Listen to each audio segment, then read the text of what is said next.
After the Civil War, the nation's monetary system became sounder when the U.S. adopted a gold standard. We went back on the gold standard in 1879 and had probably the greatest period of growth and of prosperity ever in the country's history. For nearly 20 years, the total output of goods and services grew at an unprecedented rate of 4% per year.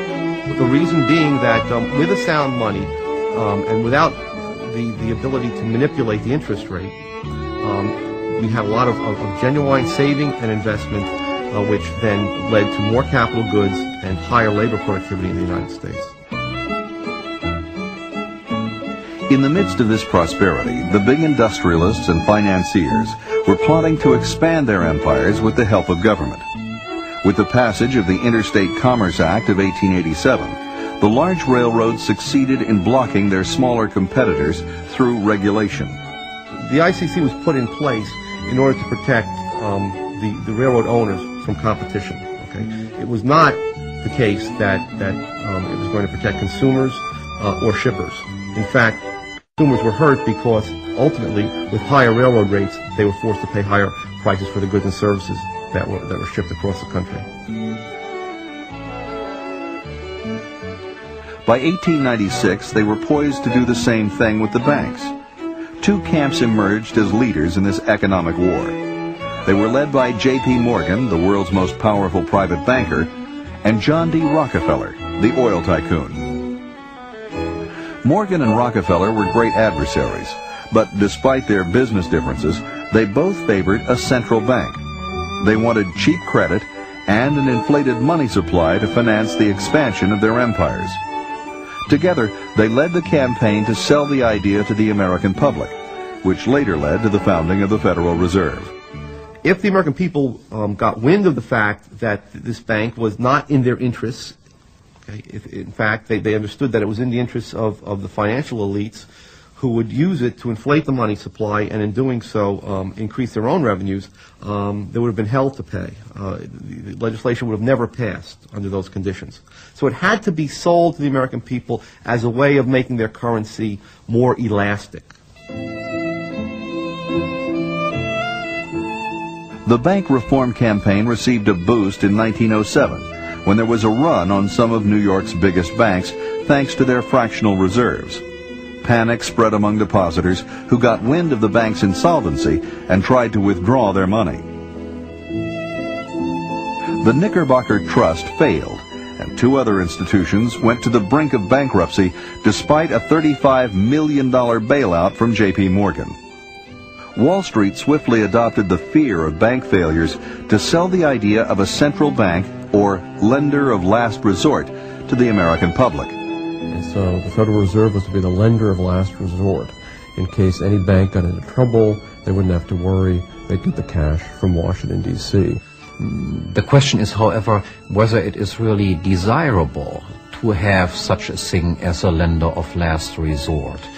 The correct position appears to me that every single bank should be responsible for its own debts and contractual obligations.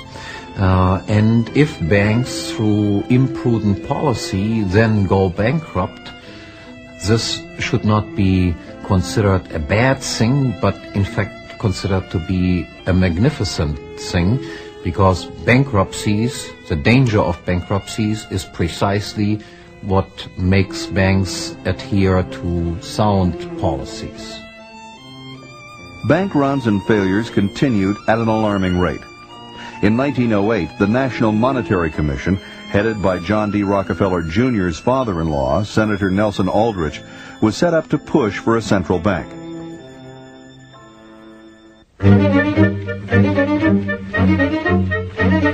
In November of 1910, under the guise of a duck hunting trip, 6 men took a secret train ride to an exclusive private club on Jekyll Island, Georgia, to write a central banking act.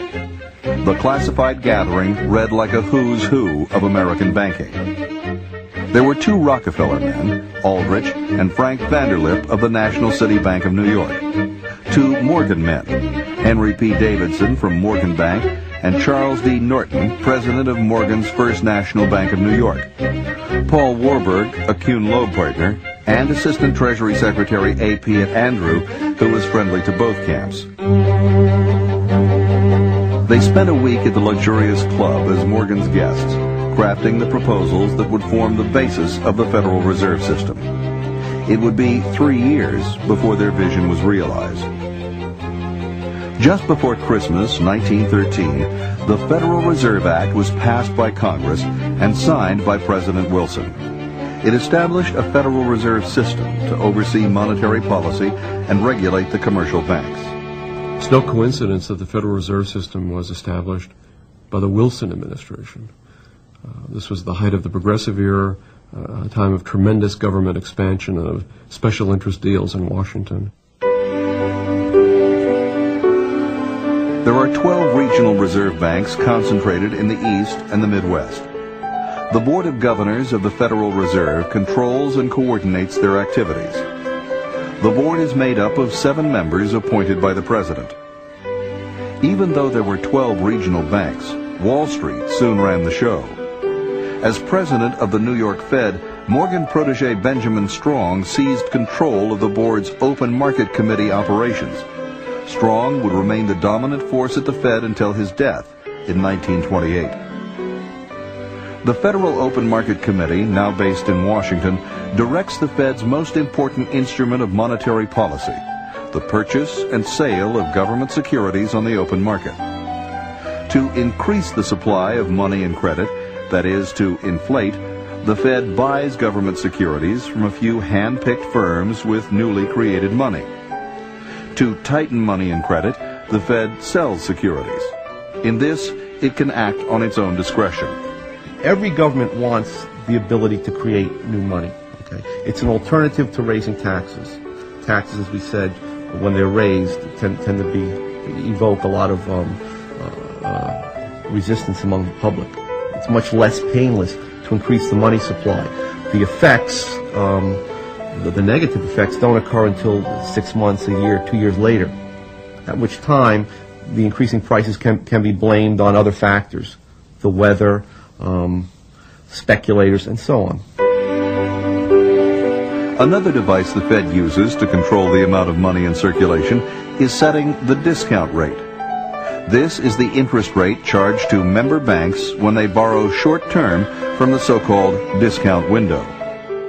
If the Fed lowers the discount rate for its loans, commercial banks will likely borrow more from the Fed. This increases the amount of funds banks have to lend. Bank credit thus becomes cheaper, as reflected in lower interest rates on bank loans and credit cards. The increase in funds available for banks to lend also increases the amount of money in the economy. The Fed can also manipulate the nation's money supply by raising or lowering the reserve requirement.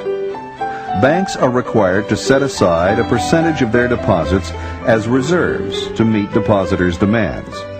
When the Fed was established in 1913, it cut reserve requirements in half over the next 4 years, doubling the money supply by the end of World War I. But the Fed's real power lies in its monopoly to create money.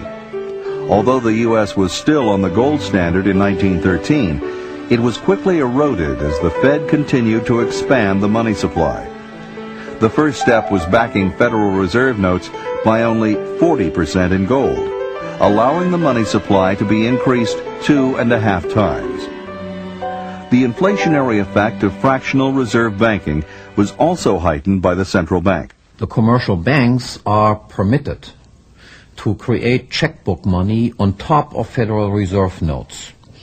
That is to say, the commercial banks are only obliged by law to hold reserves in the form of Federal Reserve notes of 10% to back all demand deposits that they have.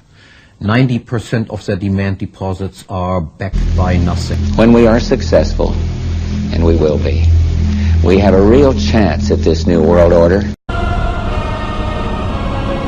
This is the end for you, my master.